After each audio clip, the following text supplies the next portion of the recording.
Hello friends. आज हम lac operon पढ़ेंगे। ये एक टाइप ऑफ जीन रेगुलेशन है जो बैक्टीरियल सेल में मतलब प्रोकैरियोटिक सेल में देखा जाता है। पहले लैकोपेरॉन समझने से पहले हमें ये समझना है कि what is the need of gene regulation. ठीक है, तो हमें पहले ये समझना है। ठीक, जीन रेगुलेशन का क्या नीड है। एज वी नो दैट कि हमारा जो डीएनए है वो मास्टर रेगुलेटर है। ठीक है, सारी इन्फॉर्मेशन आपकी डीएनए में होती है। फिर ये डीएनए से जो है कोई एक पर्टिकुलर सेगमेंट ऑफ डीएनए जो कि आपका ट्रांसक्राइब होगा, ठीक है, एमआरएनए में। ठीक है, उसे हम जीन कहते हैं। ठीक, थोड़ा सा बेसिक अंडरस्टैंडिंग। तो ये जो जीन है ये ट्रांसक्राइब होगा एमआरएनए के फॉर्म में। फाइन। और ये हमारा एमआरएनए जो है फिर हमारा ये बनाएगा प्रोटीन। ठीक है, जिसको कि हम इस प्रोसेस को हम ट्रांसलेशन कहते हैं। राइट, और ये है हमारा ट्रांसक्रिप्शन। ठीक है, ये समझ आ गया। ये बेसिक मॉलिक्यूलर बायोलॉजी प्रोसेस है। तो जो भी इंफॉर्मेशन है सारी डीएनए में होती है। डीएनए डायरेक्टली सारी प्रोसेस को कंट्रोल नहीं करता, बट वाया प्रोटीन सारे एक्शन हमें सेल के अंदर मिलते हैं। ठीक है, ये बात समझ आ गई। अब होता क्या है कि we need many many proteins. बहुत सारी प्रोटीन को बनाने के लिए बहुत सारे एमआरएनए चाहिए होंगे। ठीक है, जीन तो एक ही है लेकिन उस जीन से बहुत सारे एमआरएनए बनते हैं, फिर बहुत सारे प्रोटीन बनते हैं। तो जब रिक्वायरमेंट होती है तभी बनना चाहिए, वरना क्या होगा, एक छोटा सा आपका सेल है उसमें डीएनए तो एक ही है लेकिन बहुत सारे एमआरएनए हो जाएंगे। ठीक है, फिर उसमें बहुत सारे प्रोटीन हो जाएंगे। तो ये जो सेल है इसकी एंट्रोपी बढ़ जाएगी। ओके, एंट्रोपी मतलब क्या होता है, डिस्टर्बेंस। ठीक है, ये थोड़ा थर्मोडायनामिक्स टर्म है। तो इसमें क्या होगा कि ये सेल बर्स्ट हो जाएगा, इतनी ज़्यादा चीज़ें एक साथ हो जाएंगी। इट्स जस्ट लाइक कि एक छोटा सा पॉली बैग है, उस पॉली बैग की अपनी एक कैपेसिटी है। अब आप इसमें भरते जाओगे सामान तो एक टाइम आएगा ये बर्स्ट हो जाएगा। राइट, तो इस एंट्रोपी को मिनिमाइज करने के लिए हमें ये जेनेटिक रेगुलेशन करना पड़ता है कि some time we have to stop the transcription. Okay, some time we have to increase the transcription and translation. Right, तो एक तो ये नीड है जीन रेगुलेशन की। दूसरी रिक्वायरमेंट क्या होती है, अगर आपने इकोलॉजी में पढ़ा होगा, एक कॉन्सेप्ट होता है, ठीक है, जहाँ पे आपने पढ़ा होगा एनर्जी पार्टीशनिंग। ठीक है, एनर्जी पार्टीशनिंग पढ़ी होगी। तो एनर्जी पार्टीशनिंग का मतलब होता है टोटल जो बॉडी की एनर्जी है वो दो जगह यूज़ होती है। एक होती है मेटाबॉलिज्म में, ठीक, मतलब जितनी भी प्रोसेसेस हैं, चाहे ये मॉलिक्यूलर बायोलॉजी की प्रोसेस है, इस सब में एनर्जी चाहिए होती है। ठीक है, और भी जितनी चीज़ें हैं। दूसरी आपकी एनर्जी लगती है रिप्रोडक्शन में। राइट, तो अगर सेल आपका सिर्फ और सिर्फ मेटाबॉलिक प्रोसेस करता रहेगा तो रिप्रोडक्शन के लिए कहाँ एनर्जी बचेगी। तो इसलिए हमें एनर्जी को हमेशा ये प्रोसेस नहीं करवानी चाहिए। ठीक है, कुछ टाइम पीरियड मतलब जब रिक्वायरमेंट है तभी हमें ये प्रोसेस करनी चाहिए। इसीलिए हमें जीन रेगुलेशन की ज़रूरत पड़ती है। तो थोड़ा सा अब जो कॉन्सेप्ट हम समझेंगे वो समझेंगे हम मोनोसिस्ट्रोनिक और पॉलीसिस्ट्रोनिक एमआरएनए का। फिर हम आएंगे अपने मेन ओपेरॉन के कॉन्सेप्ट पे। ठीक है, तो अब मोनोसिस्ट्रोनिक एमआरएनए। ठीक है, मोनोसिस्ट्रोनिक एमआरएनए क्या होता है। ठीक है, तो नॉर्मली क्या होता है, ये डीएनए है आपका। ठीक है, ये डीएनए पे पर्टिकुलर ये जो जीन है, ठीक है, तो ये एक जीन है, फिर उसी तरह ये दूसरा जीन है। ठीक है, gene 1 and gene 2। Okay, sorry for the disturbance, थोड़ा सा बाहर आवाज़ है ये। सो ओके, सो जब इसका ट्रांसक्रिप्शन होगा ना तो इसके अलग अलग एमआरएनए बनेंगे। ठीक है, ठीक है, इस जीन का एमआरएनए ये है, एमआरएनए 1, और इस जीन का एमआरएनए ये है, फाइन, एमआरएनए 2। अब इसका जब प्रोटीन बनेगा तो इसका अलग प्रोटीन बनेगा, ये प्रोटीन 1 है, और इसका अलग प्रोटीन बनेगा, ये प्रोटीन 2 है। क्लियर हो गया? तो यहाँ पे ये जो इसको हम बोलते हैं monocistronic RNA, 1 gene 1 protein concept है यहाँ पे, कि हर जीन का अलग एमआरएनए होगा और वो अलग प्रोटीन बनाएगा। तो ये जो आपको है ये यूकैरियोट में आपको मिलेगा। ठीक है, क्योंकि यूकैरियोट जो है मल्टी सेलुलर होता है। ठीक है, हर सेल के अपने फंक्शन होते हैं, तो उसमें ज़रूरी नहीं है कि हर सेल में सारे जीन एक्सप्रेस हो, तो वहाँ पे मोनोसिस्टोनिक बनता है। But when we come to prokaryote, जब हम प्रोकैरियोट पे आते हैं तो प्रोकैरियोट एक सिंगल सेल है। ठीक है, यूनिसेलुलर है, फाइन। यूनिसेलुलर में क्या होता है, अब इसी जितने भी जीन हैं सब इसी सेल में एक्सप्रेस होने हैं। तो अब आप इमेजिन कीजिए कि ये एक डीएनए है। ठीक है, इस डीएनए में अगर सारे जीन एक्सप्रेस करवाएंगे तो कितने सारे एमआरएनए बनेंगे, फिर इस एमआरएनए के कितने सारे प्रोटीन बनेंगे। तो प्रोकैरियोटिक सेल छोटा सा सेल है, एक सिंगल सेल है, इतनी सारी चीज़, इतने सारे प्रोटीन और एमआरएनए एक साथ नहीं रख सकता, बर्स्ट हो जाएगा, एंट्रोपी इंक्रीज हो जाएगी। तो इस वजह से प्रोकैरियोट ने क्या किया है, एक नया कॉन्सेप्ट प्रोकैरियोट में है पॉलीसिस्टोनिक एमआरएनए का। Fine, पॉलीसिस्टोनिक mRNA, fine.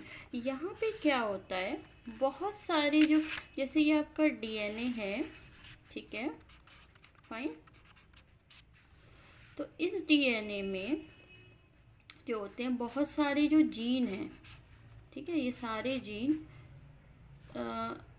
जो होते हैं ना, जैसे ये जीन 1 है, 2 है, ये 3 है, ये सारे जीन का अलग अलग एमआरएनए बनने की बजाय एक ही एमआरएनए बनता है। ठीक है, ये सारे जीन इसी में होंगे, सारे एक साथ ट्रांसक्राइब हो जाएंगे एक ही सिंगल एमआरएनए में। ठीक है, जब ट्रांसलेशन होगा तब ये अलग अलग प्रोटीन बन जाएंगे। तो हमने एक स्टेप पे तो थोड़ा कम कर दिया लोड, तो इसको हम कहते हैं पॉलीसिस्टोनिक एमआरएनए। क्लियर हो गया, पॉलीसिस्टोनिक। अब ये इसी के बाद आता है आपका कॉन्सेप्ट, अब ये पॉलीसिस्टोनिक एमआरएनए कैसे बनेगा। ठीक है, ये क्वेश्चन अराइज होता है। तो अब हम आते हैं ओपेरॉन के कॉन्सेप्ट पे। ठीक है, कि ओपेरॉन क्या होता है। तो अगर आप देखोगे डीएनए में क्या होता है, ये जो जीन है, अगर आपने ट्रांसक्रिप्शन यूनिट पढ़ा होगा, अगर ट्रांसक्रिप्शन वाला चैप्टर पढ़ा होगा, ठीक है, तो ट्रांसक्रिप्शन यूनिट क्या होता है, ये आपका एक मेन जीन है जो कि कोडिंग रीजन है। यहाँ पे आपका टर्मिनेशन सीक्वेंस होते हैं, और यहाँ पे क्या होता है, आपका प्रमोटर होता है, और कुछ इधर अपस्ट्रीम एलिमेंट होते हैं। ठीक है, मतलब आपके एनहांसर सीक्वेंस हो गए, बहुत सारे रेगुलेटरी सीक्वेंस होते हैं जो ट्रांसक्रिप्शन को रेगुलेट करेंगे।